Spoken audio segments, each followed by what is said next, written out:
करते हाँ मेरे स्वामी जी तुहाडी तारीफ करते हाँ। Hallelujah hallelujah hallelujah. सर्वशक्तिमान पिता परमेश्वर जी, अज तक तुसीं सानू संभालिया, तुसीं सानू जीउंदे रखिया, अज तक साडी अगवाई की और साड़ियाँ सारिया जरूरतों अज तक पूरा करके दिता। स्वर्गीय पिता जी, असीं तुहाडा धन्नवाद करते हैं। Hallelujah hallelujah hallelujah. Praise the Lord praise the Lord praise the Lord. सबना जय मसीह दी। असी परमेश्वर का धन्नवाद करते हाँ। एक बार फिर तो परमेश्वर ने सानू समा बख्शिया कि अज असी फेसबुक के उपर लाइव हो सकीए। अज असी परमेश्वर के पवित्र वचनों जो सीखना है। अज का अपना विषय यही होएगा कि पवित्र बाइबल को समझने के लिए इब्रानी और यूनानी शब्दों को समझना बहुत ही जरूरी है। अगर तुहानू इब्रानी और यूनानी शब्दों की समझ नहीं आएगी तो तुसी पवित्र बाइबल को किस तरह समझ पाओगे। इसलिए विश्वासी लोगों ने, सेवक लोगों ने, प्रभु के दास लोगों ने भी जिन्होंने बाइबल कॉलेजों च जाने लिए मौका नहीं मिलिया, जां जो ज़्यादा पढ़े लिखे नहीं है, चिंता की जरूरत नहीं। परमेश्वर के पवित्र वचन लिए सीखने लिए और समझने लिए तैयार रहिए। तुहानू सिखाया जाएगा और इन्हां दिनों दे विच परमेश्वर की अगर मर्जी आ तो इब्रानी और यूनानी शब्दों के द्वारा ही परमेश्वर का वचन सिखाया जाएगा। सो असी वचन शुरू करने तो पहला एक भजन बोलने जा रहे हाँ और वो भजन सॉन्ग बुक के विचों असी बोलने जा रहे हाँ। 126 नंबर गीत है। तुसी परमेश्वर के पवित्र वचनों को समझ सकते हो।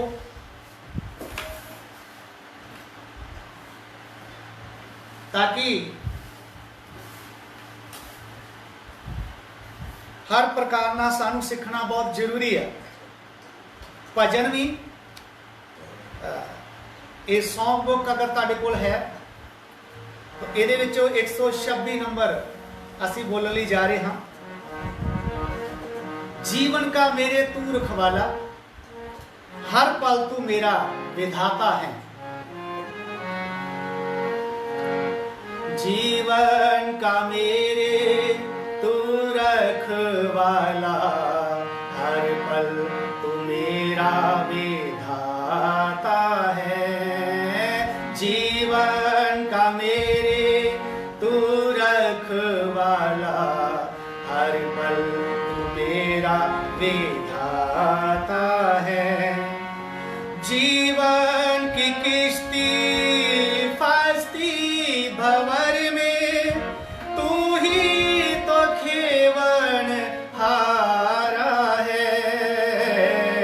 जीवन का मेरे तू रखवाला, हर पल तू मेरा विधाता है।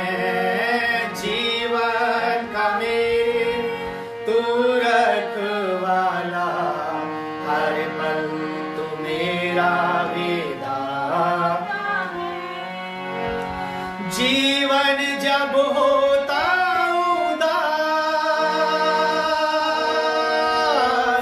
होती नहीं जब आस।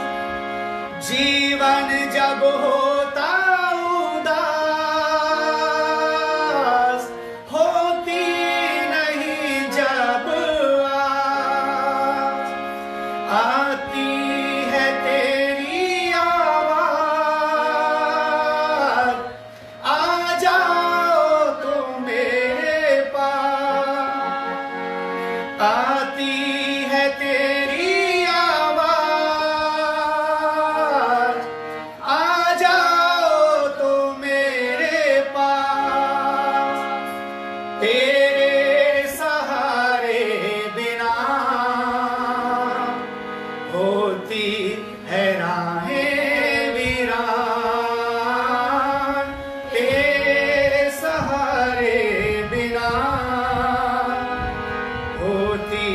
है राहें वीरान, जीवन का मेरे तू रखवाला, हर पल तू मेरा विधान। हालेलुया। जीवन का मेरे तू रखवाला, हर पल तू मेरा विधाता। जीवन का मेरा उम्मीद, तुझ भी नहीं कोई प्रीत। जीवन का मेरा उम्मीद, तुझ भी नहीं कोई प्रीत। यही तमन्ना मेरी, गाता रहूं तेरे गीत। यही तमन्ना मेरी, गाता रहूं तेरे गीत। तुझको न छोड़ूं कभी, नाता न टूटे कभी। तुझको न छोड़ूं कभी, नाता न टूटे कभी। जीवन का मेरे तू रखवाला, हर पल। आमीन। हालेलुया। जीवन का मेरे हर पल तू मेरा विधाता। जीवन के सागर में डूबे जब नैया मेरी। जीवन के सागर में डूबे जब नैया मेरी। तूफानी मौसम में चलकर आना तभी। तूफानी मौसम में चलकर आना तभी। सांसों को मेरे प्रभु सारे गाम नया देना। सांसों को मेरे प्रभु सारे गाम नया देना। जीवन का मेरे तू रखवाला, हर पल तू मेरा हरे। जीवन का मेरे तू रखवाला, हर पल तू मेरा विधाता है। Praise God, Hallelujah। ਹੁਣ ਅਸੀਂ ਪਰਮੇਸ਼ਰ ਦੇ ਪਵਿੱਤਰ ਵਚਨਾਂ ਨੂੰ ਸਿੱਖਣ ਵਾਸਤੇ ਜਾ ਰਹੇ ਹਾਂ।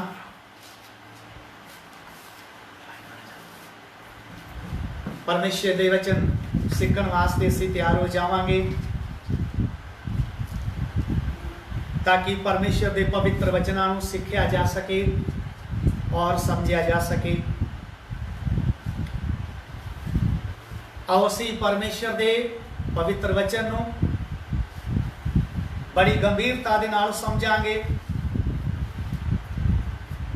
और जो लोग इस वक्त परमेश्वर के पवित्र वचनों को सुन रहे हैं, सीख रहे हैं, मैं उन्हां सबना का भी बहुत धन्यवाद करता हाँ। परमेश्वर तुहानूं आशीष ते बरकत देवे। असी परमेश्वर के पवित्र वचन विचों, पवित्र बाइबल विचों, नवे नेम दे विचों मत्ती दी अंजील उसका 24 अध्याय 7 वचन असी पढ़ ले जा रहे हैं परमेश्वर के पवित्र वचन चो। मत्ती दी अंजील, मत्ती सुसमाचार उसका 24 अध्याय 7 वचन। जी हाँ। कौम कौम उत्ते अते पातशाही उत्ते चढ़ाई करेगी अते थां थां काल पैणगे अते भुचाल आउणगे। जी, ध्यान दे के असी परमेश्वर के पवित्र वचनां नूं सीखना। ये जो असी परमेश्वर का वचन पढ़ रहे हैं, ये स्वयं सर्वशक्तिमान परमेश्वर मनुख के रूप दे विच जब इस धरती ते चल रहे सन, प्रभु यीशु मसीह, तो ये वचन चेलियां नूं कह रहे सन। और ये वचन क्यों कह रहे हैं वो भी असी सीखना जरूरी है। हुण मत्ती दी अंजील 24 अध्याय का 1 वचन तो लैके 2 वचन तक पढ़िए। यीशु हैकलों बाहर निकल के चलिया जाता सी जी। कि ओदे चेले उस कोल आए हाँ जी। जो हैकल दियां इमारतां ओनू विखालन, पर उसने अगों उन्हां नूं कहा कि तुसी इन्हां सबना चीज़ां नूं नहीं वेखदे। जी। मैं तुहानूं सच आखदा हां जी। जो इत्थे पत्थर उत्ते पत्थर छड्डिया ना जाएगा। तो जब चेले प्रभु यीशु मसीह नूं इस्राएलियां दा जो बनिया मंदिर वो दिखा रहे सन, तो कह लगे प्रभु जी देखो ये कितना सुंदर बनया होया है और कितने बड़े बड़े पत्थरों नाल इस नूं बनाया गया है और कितने साल इस नूं बनाउण ते लगे हैं। और प्रभु यीशु कहन लगे एक समय ऐसा आ जाएगा कि ये मंदिर जिहड़ा है टुट जाएगा और इत्थे पत्थर ते पत्थर ना छड्डिया जाएगा। और चेले इन्हां गल्लां नूं बड़ी गंभीरता नाल सोचते रहे। ये सोचते रहे कि ये कितना हो सकता है। तो फिर असीं जब 3 वचन परमेश्वर के वचन चो पढ़ते हाँ, तो फिर सानू पता लगता है मत्ती दी अंजील उसका 24 अध्याय हुण 3 वचन तो 7 वचन तक पढ़िए। जद ओ जैतून दे पहाड़ उत्ते बैठा होया सी जी। ओदे चेले ओदे कोल वखरे होके आए। हाँ जी। अते पुछया सानू दस जो ये गल्लां कद होणगियां जी। अते तेरे आउण और युग दे अंत दा की लक्षण होगी। तो प्रभु यीशु मसीह जब जैतून पहाड़ उत्ते बैठा होया है, तो चेले उसदे कोल आए और कहन लगे हे प्रभु जी सानू दसो कि जो तुसी भविष्यवाणी कीती है इस मंदिर के बारे कि ये ढट जाएगा, तोड़िया जाएगा ते पत्थर ना छड्डिया जाएगा, ये गल्लां कद पूरियां होणगियां। और दूसरा सवाल पूछ रहे हैं जब तेरा आना होगा ते तेरे आउण ते निशान की होणगे जिस तो असी समझ लईए कि मसीह दा आना नजदीक है। और तीसरा सवाल पूछ रहे हैं युग दा अंत कितना होएगा ते कदों होएगा ते की निशान होणगे। और प्रभु यीशु मसीह बड़ी सरलता दे नाल, बड़ी सफाई दे नाल उन्हां नूं ये जवाब दे रहे हैं। जरा सुनिए की जवाब दे रहे हैं। 7 वचन पढ़िए। कौम कौम उत्ते जी। अते पातशाही उत्ते चढ़ाई करेगी। जी हाँ। अते थां थां काल पैणगे। हाँ जी। अते भुचाल आउणगे। हाँ जी। पर ये सब कुछ पीड़ा दा आरंभ है। ये सब कुछ पीड़ा का आरंभ है। हिंदी च भी ये वचन पढ़ांगे मत्ती सुसमाचार 24 का 7। क्योंकि जाति पर जाति, जाति पर जाति और राज्य पर राज्य चढ़ाई करेगा और जगह जगह अकाल पड़ेंगे और जगह जगह अकाल पड़ेंगे और भूकंप होंगे। ये सब बातें पीड़ाओं को आरंभ होगी। ये सब बातें पीड़ाओं का आरंभ होगी। पंजाबी जी भी यही शब्द आया है। और ये जो प्रभु यीशु मसीह बोल रहे हैं ਮੇਰੇ ਪਿਆਰਿਓ, ਇਹ ਇਬਰਾਨੀ ਭਾਸ਼ਾ ਦੇ ਵਿੱਚ ਇਸ ਨੂੰ ਬਾਰ-ਬਾਰ ਬੋਲਿਆ ਜਾ ਰਿਹਾ ਸੀ ਔਰ ਇਸ ਸ਼ਬਦ ਨੂੰ ਇਸਰਾਇਲ ਦੇ ਵਿੱਚ ਰੱਬੀ ਲੋਕ ਸਦੀਆਂ ਤੋਂ ਇਸ ਗੱਲ ਨੂੰ ਸਿਖਾਉਂਦੇ ਆ ਰਹੇ ਸਨ। ਇਹ ਇਬਰਾਨੀ ਭਾਸ਼ਾ ਦੇ ਵਿੱਚ ਮੁਹਾਵਰਾ ਆ ਔਰ ਇਹਦਾ ਅਰਥ ਬਹੁਤ ਗਹਿਰਾ ਹੈ। ਅਗਰ ਤੁਹਾਨੂੰ ਇਹਦਾ ਪਤਾ ਨਹੀਂ ਲੱਗੇਗਾ ਤਾਂ ਕਿਸ ਤਰ੍ਹਾਂ ਪਰਮੇਸ਼ਰ ਦੇ ਵਚਨ ਨੂੰ ਸਮਝ ਪਾਓਗੇ। ਬਹੁਤ ਲੋਕਾਂ ਨੂੰ ਬਾਈਬਲ ਦੇ ਕੁਝ ਗਹਿਰੇ ਸ਼ਬਦਾਂ ਦੇ ਬਾਰੇ ਗਿਆਨ ਹੀ ਨਹੀਂ ਹੈ। ਵਿਸ਼ਵਾਸੀਆਂ ਦੀ ਗੱਲ ਛੱਡੋ, ਕਿੰਨੇ ਸੇਵਕਾਂ ਨੂੰ ਸ਼ਬਦਾਂ ਦਾ ਗਿਆਨ ਨਹੀਂ ਹੈ।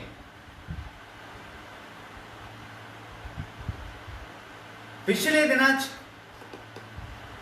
ਲਗਾਤਾਰ ਅਸੀਂ ਪਰਮੇਸ਼ਰ ਦਾ ਨਾਮ ਸਿਖਾ ਰਹੇ ਸੀ YouTube ਚੈਨਲ ਦੇ ਉੱਪਰ। ਐਲ ਸ਼ਦਾਈ ਪਰਮੇਸ਼ਰ, ਇਹ ਇਬਰਾਨੀ ਦੇ ਵਿੱਚ ਸ਼ਬਦ ਆ, ਪਰਮੇਸ਼ਰ ਦਾ ਨਾਮ ਆ ਐਲ ਸ਼ਦਾਈ, ਜਿਸ ਨੂੰ ਪੰਜਾਬੀ ਦੇ ਵਿੱਚ ਸਰਵ ਸ਼ਕਤੀਮਾਨ ਪਰਮੇਸ਼ਰ ਕਰਕੇ ਕਿਹਾ ਜਾਂਦਾ ਔਰ ਅੰਗਰੇਜ਼ੀ ਦੇ ਵਿੱਚ ਇਸ ਨੂੰ ਆਲਮਾਈਟੀ ਗॉड ਕਹਿੰਦੇ ਆ। ਬਹੁਤ ਸਾਰੇ ਲੋਕਾਂ ਨੂੰ ਇਸ ਸ਼ਬਦ ਦੇ ਬਾਰੇ ਸਮਝ ਹੀ ਨਹੀਂ ਆ ਰਹੀ। ਉਹ ਕਿਉਂ?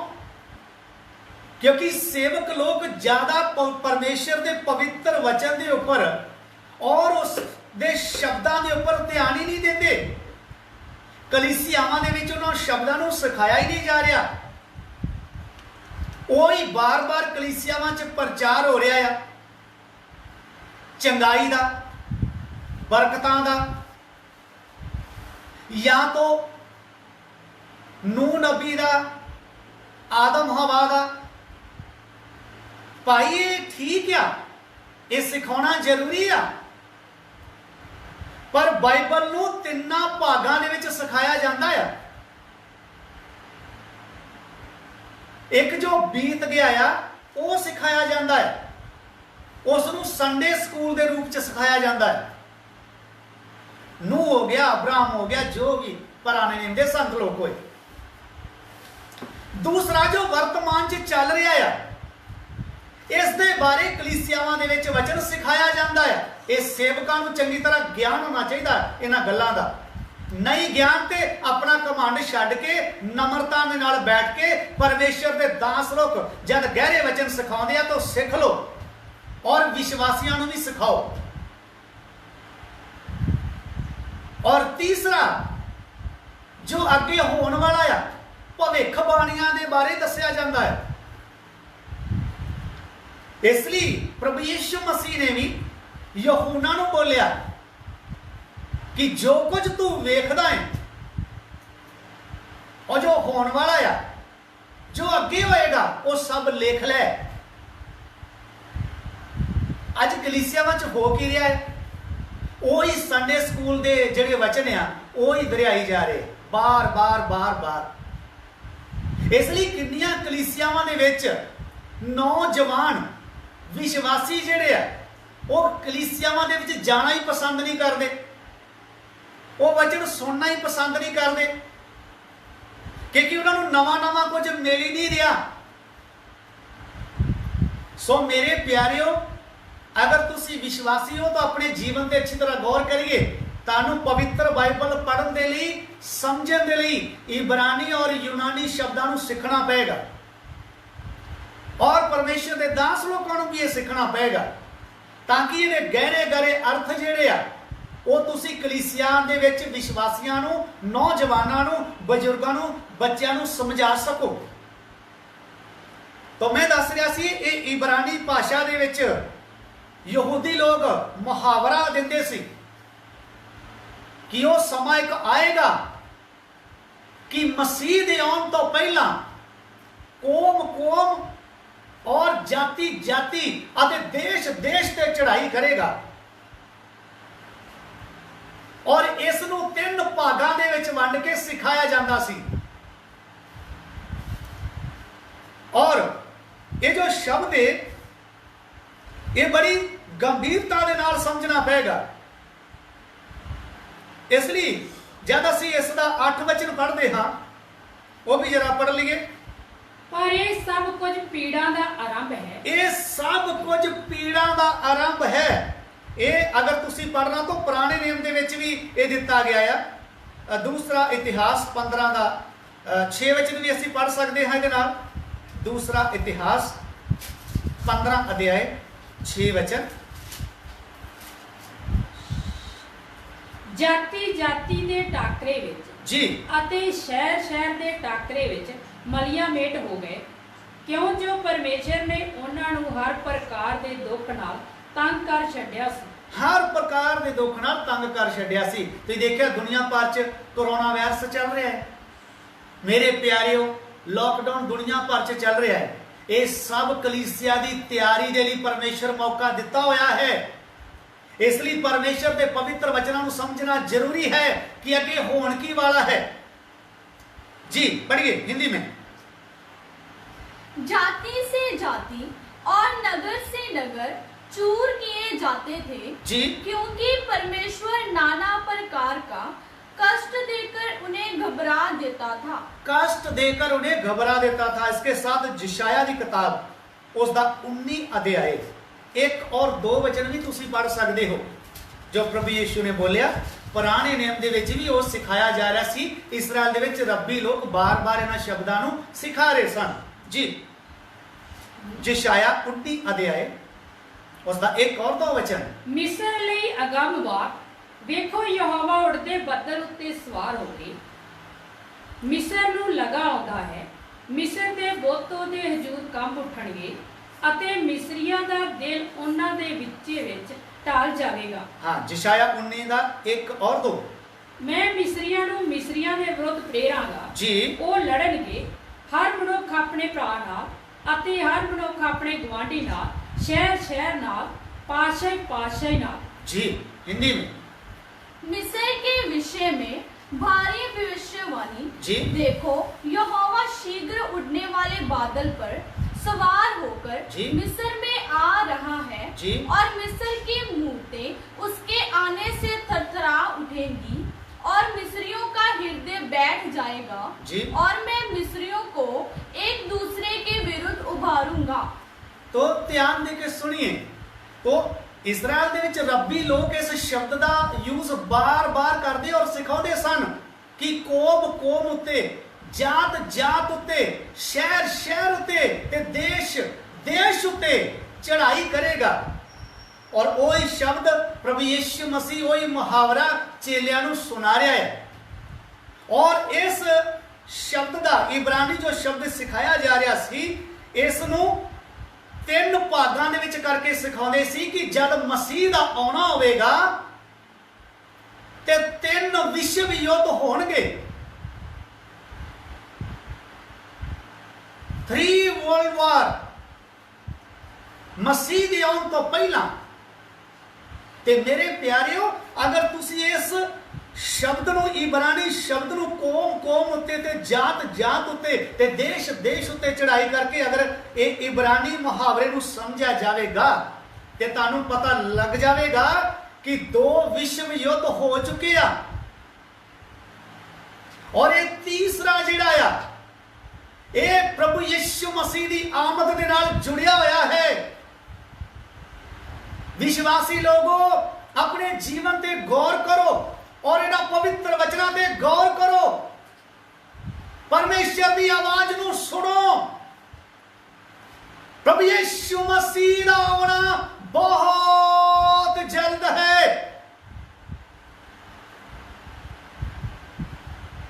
क्योंकि देश देश ते चढ़ाई करने दे लई तैयार बैठे हुए हैं। पिछले दिनों च भी खबर आ रही सी, चीन और अमेरिका दोनों युद्ध की तैयारी कर रहे हैं। ये याद रखना, जब एक देश दूसरे देश ना लड़ेगा तो पूरी दुनिया च लड़ाई लगनी तय है। और ये तीसरा विश्व युद्ध होवेगा जिस दे द्वारा कलीसिया दा उठाए जाना बहुत जल्द है। और मैं जल्दी जल्दी ये अर्थ तुहानूं दस देना हाँ। मैं पहला तुहानूं अर्थ दसिया कि मसीह दे आउण तो पहला 3 ਵਿਸ਼ਵ ਯੁੱਧ ਹੋਣਗੇ। ਇਸ ਕਰਕੇ ਇਸ ਮੁਹਾਵਰੇ ਨੂੰ ਇਬਰਾਨੀ ਭਾਸ਼ਾ ਜਿਹਨੂੰ ਮੁਹਾਵਰਾ ਕਹਿੰਦੇ ਆ ਸਿਖਾਇਆ ਜਾ ਰਿਹਾ ਸੀ। ਆਪਣੇ ਪੰਜਾਬੀ 'ਚ ਤੁਸੀਂ ਕੁਝ ਵੀ ਸਮਝ ਸਕਦੇ ਜੇ, ਆਧਾਰਨ ਸਮਝ ਲਓ ਜਾਂ ਖਾਨ ਸਮਝ ਲਓ, ਜੋ ਤੁਹਾਨੂੰ ਸਮਝ ਆਉਂਦੀ ਸਮਝ ਲਓ। ਔਰ जरा 8 वचन भी हम पढ़ ले जा रहे हैं। मत्ती दी इंजील उसका 24 अध्याय 8 वचन पढ़िए। पर ये सब कुछ पीड़ा का आरंभ है। ये सब कुछ पीड़ा का आरंभ होवेगा। हुण हिंदी में पढ़ लांगे 24 का 8। ये सब बातें पीड़ाओं का आरंभ होगी। ये सब बातें पीड़ाओं का आरंभ होगी। तब मैं क्लेश देने के लिए तुम्हें पकड़वाएंगे। ध्यान से सुनिए, क्योंकि मैं तुहानू पंजाबी दे विच खोल खोल के दस रहा हूं कि यह पीड़ा का आरंभ होवेगा, शुरुआत होवेगी। और इन्ना ही सानू शब्द आउंदा, अगे तो सानू समझ नहीं आ रही है। पंजाबी तो इन्ना ही लिखा ना, पीड़ा का शुरू होवेगा, पर इसनू यूनानी भाषा के शब्द के द्वारा असीं समझ सकते हाँ।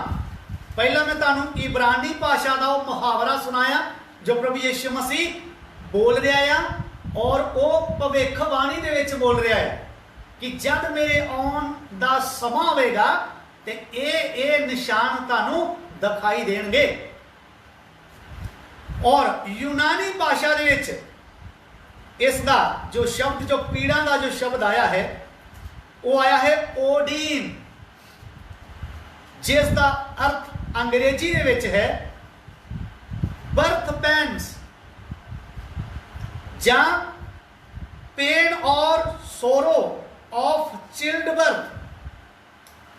मैं तुहाडे लई कुछ शब्द लिखे हुए हैं, मैं तुहानू बोल के भी दस दिता है और मैं तुहानू दिखा भी देना है। और फिर भी तुहानू समझ ना लगे तो फिर बहुत ज़्यादा प्रार्थना करियो, वो परमेश्वर तुहानू समझाएगा। ध्यान दे के इस शब्द में लिखे हुए हैं, इसनू देख लो। मैं बेटे रुबेन को कहूँगा चंगी तरह इस सारे जो स्पेलिंग है ये पूरी लाइन से दिखाए जाए।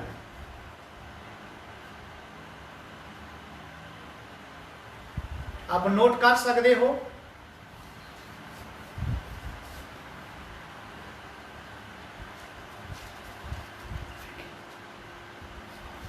तो मैं एक बार फिर तो ये बोल देना हाँ, तुसी इसनू देख लो। ये ग्रीक भाषा का शब्द है ओडीन, ODIN, ओडीन, जिसका अर्थ अंग्रेजी विच है बर्थ पेन्स, या पेन और सोरो ऑफ चिल्ड बर्थ। ध्यान दे के सुन लो। सो मैं विश्वास करता कि तुहानू ये बड़ी आसानी नाल अक्षर दिख गए होंगे। जिन्ना मैनू समझ आ रही है या जिन्ना कि मैं लिख सकता हाँ, मैं ओना ही तुहानू दस रहा है और ओना ही तुहानू सिखा सकता हाँ। और प्रभु के दास लोग होर भी आ किन्ने गहरे गहरे परमेश्वर के वचन सिखा रहे। सो ध्यान दे के सुनना। मैं तुहानू इहदा अर्थ जो दस्या आ, इस शब्द नू ये पीड़ा का आरंभ होवेगा। इस शब्द का अर्थ मैं तुहानू दस्या और इसनू 3 भागां च करके सिखाया जाता है इस शब्द नू। और इस दे लई मैं तुहानू समझाउण दे लई गंभीर गल दसनी चाहना है, इनू आत्मिक लहजे ना समझिए। मैं जब ये तुहानू शब्द दस रहा हाँ तो मेरी बेटी 16 साल की है, बैठी है, मेरा बेटा 18 साल का वो भी बैठा है और मेरी पत्नी भी बैठी है। असीं 4 लोग तुहाडे ये वचन दे इंतजाम कर रहे हैं। मैं 3 भागां च किस तरह सिखाना चाहना हाँ, समझ लो। ये इस तरह करके इस शब्द नू जो ग्रीक भाषा या यूनानी भाषा का शब्द है ये सिखाया जाता है कि एक गर्भवंती औरत जब उसनू पहले 3 महीने होंदे हन ਤੇ ਉਹਨੂੰ ਕੁਝ ਦਰਦ ਘੱਟ ਮਹਿਸੂਸ ਹੁੰਦਾ ਹੈ। ਮੈਂ ਸਿਰਫ ਤੁਹਾਨੂੰ ਆਤਮਿਕ ਗੱਲਾਂ ਹੀ ਸਿਖਾਉਣੀਆਂ ਚਾਹਣਾ ਹਾਂ। ਆਪ ਇਸ ਨੂੰ ਸਰੀਰਕ ਤੌਰ ਤੇ ਨਾ ਸਮਝੋ, ਆਤਮਿਕ ਲਹਿਜੇ ਦਾ ਹੀ ਸਮਝਣਾ। और फिर जो दूसरा भाग होता है, जो फिर 2-3 महीने जो दूसरे जो आगे, यानी जो 6वें महीने च वो औरत आ जाती है तो उसकी दर्द होर वध जाती है। फिर जब 9वां महीना लगता है, उस वक्त उस औरत दियां दर्दां बहुत ही वध जांदियां हन। उसनूं बोलते हैं परसों पीड़ा। वो बहुत ही खतरनाक पीड़ा होंदियां हन और वो पीड़ा के बाद ही बच्चे का जन्म होंदा है। जिवें बच्चे का जन्म होंदा है तदों वो सारियां पीड़ा भुल जाते हैं और वो खुशी दे नाल, शांति दे नाल, आनंद दे नाल, तसल्ली दे नाल भर जाते हैं। मेरे प्यारियों, इस अच्छी तरह समझ लो। प्रभु यीशु मसीह ये जो कह रहे हैं अपने चेलियां नूं, कोम कोम उत्ते ते जात जात उत्ते ते देश देश उत्ते जब चढ़ाई करनगे ते ये पीड़ा का आरंभ होएगा। इसलिए कहता घबरा ना जाना, अजे शुरुआत हो रही है। इस तो अगे होर ज्यादा कष्ट वादे जाणगे। अजे तो असीं सोच रहे हैं कि यह खतरनाक वायरस आ गया है, पूरी दुनिया लॉकडाउन के विच बैठी हुई है, कारोबार सारे ज़्यादातर नष्ट हो चुके हैं, नौकरियां जा चुकियां हैं, बेरोजगारी बहुत बढ़ गई है। पर मेरे प्यारिओ, ये परमेश्वर दे जो पवित्र वचन, जो भविष्यवाणियां पूरियां होने जा रही हैं, इस दे अनुसार कष्ट बढ़ता जाएगा। विश्वासी लोगों अपनी कमर कस लो। इसलिए पहली सदी के परमेश्वर के दास लोग ये गल्लां सिखाउंदे सन विश्वासियां नूं कि असी बहुत सारा कष्ट सह के स्वर्ग राज दे विच वड़ना है। पर अज दे सेवक की आंदे आ, कष्ट तो शराप है। नहीं मेरे प्यारिओ, बहुत सारा कष्ट सह के असी स्वर्ग राज च वड़ना है। इसलिए ये पीड़ा का आरंभ होगा और मसीह दे आउण दा ये समा दस रहे हैं और जद ये आरंभ हो चुका है, हालात साडे सामने हैं, भविष्यवाणियां पूरियां हुंदियां जा रहियां हैं, ते सानू अपने आत्मिक जीवन की चिंता करनी चाहिए, ना कि अपने कारोबार की, ना कि अपने खान पीन की, ना कि पैसा जोड़न की, ना कि धन दौलत की, ना कि इज्जत की। सब तो ज्यादा चिंता अपने आत्मिक जीवन की करो। और आत्मिक जीवन तादी बनेगा जब नम्रता के नाल परमेश्वर के दासां तो परमेश्वर का वचन सीखोगे। ये ना कहना नहीं जी वो दास नहीं मैनू पसंद ते वो नहीं मैनू पसंद। कुछ लोग की कर रहे, जब परमेश्वर के दास लोग वचन सिखा रहे हैं तो अगर कोई दास नाल किसी दी कुछ परेशानी आ तो वो डिसलाइक करते हैं, फिर बड़े खुश हो जाते हैं। दास लिए तो अच्छा ही होएगा, लेकिन तुम्हारे लिए अच्छा है। डिसलाइक का मतलब समझते हो? आप अपने आप को यह साबित कर रहे हो कि मैं परमेश्वर के वचन का विरोध करता हाँ। ध्यान दे के सुन लेना और अपने विवेक के अनुसार देखना कि तुसी सचमुच परमेश्वर के वचन के विरोधी हो। परमेश्वर के दास लोगों के नाल मतभेद हो सकते हैं, पर परमेश्वर के वचन के नाल साडा कोई मतभेद नहीं। ये साडा जीवन है, ये साडी जिंदगी है।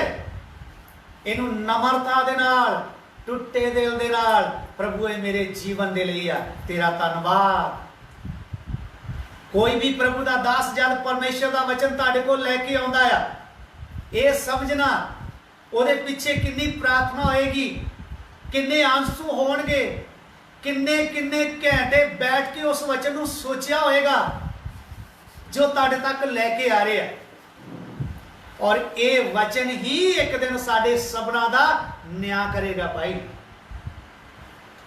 सो ये शब्द मैं तुहानू सिखा दिता है और इस शब्द को बड़ी गहराई ना समझ लियो। मैं इसे का एक दूसरा शब्द भी तुहानू सिखाने लिए जा रहा है। पहला आप इब्रानी का मुहावरा सीखिया जो भविष्यवाणी दे विच है, और दूसरा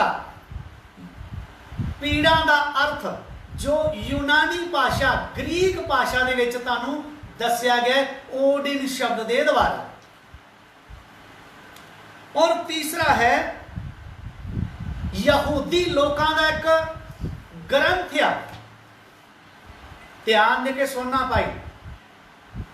यहूदी लोगों का एक ग्रंथ है जिसका नाम है टालमुंड।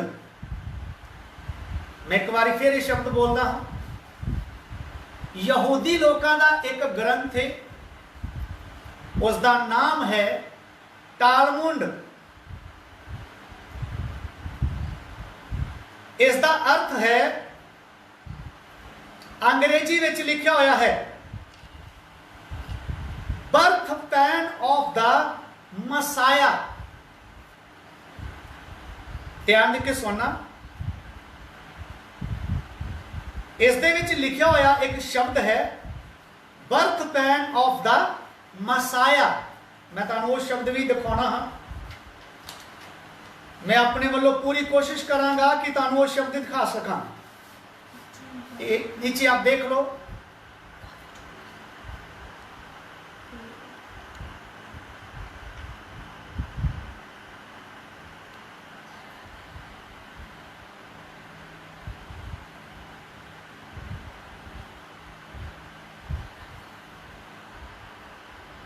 मैं विश्वास करदा तुसी देख लिया।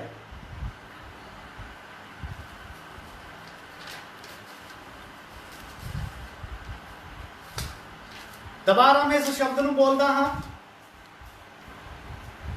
यहूदियों का एक ग्रंथ है जिसका नाम है टालमुंड, और इस दे विच एक शब्द लिखा होया है birth pain of the Messiah. ਇਹਦੇ ਵਿੱਚ 10 ਨਿਸ਼ਾਨ ਦਿੱਤੇ ਗਏ ਹਨ ਕਿ ਮਸੀਹ ਦੇ ਆਉਣ ਤੋਂ ਪਹਿਲਾਂ 10 ਨਿਸ਼ਾਨ ਹੋਣਗੇ, ਔਰ ਇਸਰਾਇਲ ਦੇ ਵਿੱਚ ਇਹ ਰੱਬੀ ਲੋਕ ਇਹਨਾਂ 10 ਨਿਸ਼ਾਨਾਂ ਦੇ ਬਾਰੇ ਆਪਣੇ ਲੋਕਾਂ ਨੂੰ ਅੱਜ ਤੱਕ ਸਮਝਾ ਨਹੀਂ ਪਾਏ। ਲੇਕਿਨ ਪ੍ਰਭੂ ਯਿਸੂ ਮਸੀਹ ਆਪਣੇ ਚੇਲਿਆਂ ਨੂੰ ਦੱਸ ਰਿਹਾ ਹੈ, ਕਲੀਸਿਆ ਤੇ ਭੇਤ ਪ੍ਰਗਟ ਕਰ ਰਿਹਾ ਹੈ। ਇਹ ਪੀੜਾ ਦਾ ਆਰੰਭ ਹੋਵੇਗਾ, ਇਹ ਨਿਸ਼ਾਨ ਹੋਣਗੇ, 10 ਨਿਸ਼ਾਨ ਮਸੀਹ ਦੇ ਆਉਣ ਤੋਂ ਪਹਿਲਾਂ ਪ੍ਰਗਟ ਹੋਣਗੇ, ਜਿਸ ਦੇ ਦੁਆਰਾ ਤੁਸੀਂ ਜਾਣ ਸਕੋਗੇ ਕਿ ਮਸੀਹ ਦਾ ਆਉਣਾ ਬੂਹੇ ਤੇ ਹੀ ਹੈ। ਇਸ ਲਈ ਮੇਰੇ ਪਿਆਰਿਓ, ਆਉਣ ਵਾਲੇ ਦਿਨਾਂ ਦੇ ਵਿੱਚ ਇਬਰਾਨੀ ਅਤੇ ਯੂਨਾਨੀ ਸ਼ਬਦਾਂ ਨੂੰ ਸਮਝਣਾ ਬਹੁਤ ਜ਼ਰੂਰੀ ਹੋਵੇਗਾ। ਅਗਰ ਤੁਸੀਂ ਇਸ ਪਵਿੱਤਰ ਵਚਨਾਂ ਨੂੰ ज़्यादा सीखना चाहते हो तो मेरा YouTube चैनल भी है, वो YouTube चैनल दे विच भी तुसी जा सकते हो, उसका लिंक तुसी देख सकते हो। मैं तुहानू दिखाता हाँ। सब तो पहला PR पाना, PR पा के स्पेस देना, फिर K, फिर B, फिर J, फिर A, C, O, B। दोबारा बोलता हाँ, पहला PR पाना, स्पेस दे के K पाना, फिर B पानी, फिर J, फिर A, फिर C, फिर O, फिर D। Pastor KB Jacob. ਜਦ ਤੁਸੀਂ ਇਹ ਭਰ ਕੇ YouTube ਤੇ ਸਰਚ ਕਰੋਗੇ ਤੇ ਤੁਹਾਨੂੰ ਪਰਮੇਸ਼ਰ ਦੇ ਪਵਿੱਤਰ ਵਚਨ ਸਿੱਖਣ ਵਾਸਤੇ ਮਿਲ ਜਾਣਗੇ। ਉਹਦੇ ਵਿੱਚ ਇਬਰਾਨੀ ਭਾਸ਼ਾ ਦੇ ਵਿੱਚ ਪਰਮੇਸ਼ਰ ਦੇ ਨਾਮ ਸਿਖਾਇਆ ਗਿਆ ਹੈ। ਐਲ ਸ਼ਦਾਈ ਪਰਮੇਸ਼ਰ, ਜਿਹਦੇ ਅਲੱਗ-ਅਲੱਗ ਵਿਸ਼ੇ ਸਿਖਾਏ ਗਏ ਹਨ, 6ਵਾਂ ਭਾਗ ਉਹਦੇ ਵਿੱਚ ਪਾ ਦਿੱਤਾ ਗਿਆ ਹੈ। तो ਅੱਜ ਫੇਸਬੁੱਕ ਤੇ ਲਾਈਵ ਹੋਣ ਲਈ ਪਰਮੇਸ਼ਰ ਨੇ ਮੌਕਾ ਦਿੱਤਾ। ਜਿਨੇ ਲੋਕਾਂ ਨੇ ਪਰਮੇਸ਼ਰ ਦਾ ਵਚਨ ਸੁਣਿਆ, ਪ੍ਰਭੂ ਤੁਹਾਨੂੰ ਸਭਨਾਂ ਨੂੰ ਆਸ਼ੀਸ਼ ਤੇ ਬਰਕਤ ਦੇਵੇ। ਆਉਣ ਵਾਲੇ ਦਿਨਾਂ ਦੇ ਵਿੱਚ ਹੋਰ ਵੀ ਅਸੀਂ ਪਰਮੇਸ਼ਰ ਦਾ ਵਚਨ ਸਿੱਖਾਂਗੇ, ਪ੍ਰਾਰਥਨਾ ਕਰਾਂਗੇ ਤਾਂ ਕਿ ਪਰਮੇਸ਼ਰ ਤੁਹਾਡੇ ਜੀਵਨ 'ਚ ਇਸ ਵਚਨ ਦੇ ਦੁਆਰਾ ਆਸ਼ੀਸ਼ ਦੇਵੇ। ਸਰਵ ਸ਼ਕਤੀਮਾਨ ਪਿਤਾ ਪਰਮੇਸ਼ਰ, ਜਿਨੇ ਲੋਕਾਂ ਨੇ ਤੁਹਾਡੇ ਪਵਿੱਤਰ ਵਚਨਾਂ ਨੂੰ ਸੁਣਿਆ ਹੈ, ਉਹਨਾਂ ਸਭਨਾਂ ਪਰਿਵਾਰਾਂ ਨੂੰ, ਵਿਸ਼ਵਾਸੀਆਂ ਨੂੰ, ਤੇਰੇ ਦਾਸ ਦਾਸੀਆਂ ਨੂੰ आशीष ते बरकत देनी और तेरे पवित्र वचन का ज्ञान देना। पवित्र आत्मा एक एक नूं गहराई दे नाल समझण वास्ते एक एक दी सहायता करनी। बेनती नूं सुन लो पिता जी, यीशु मसीह दे पवित्र नाम विच असीं मंगदे हां, आमीन। सबना जय मसीह दी। Praise the Lord.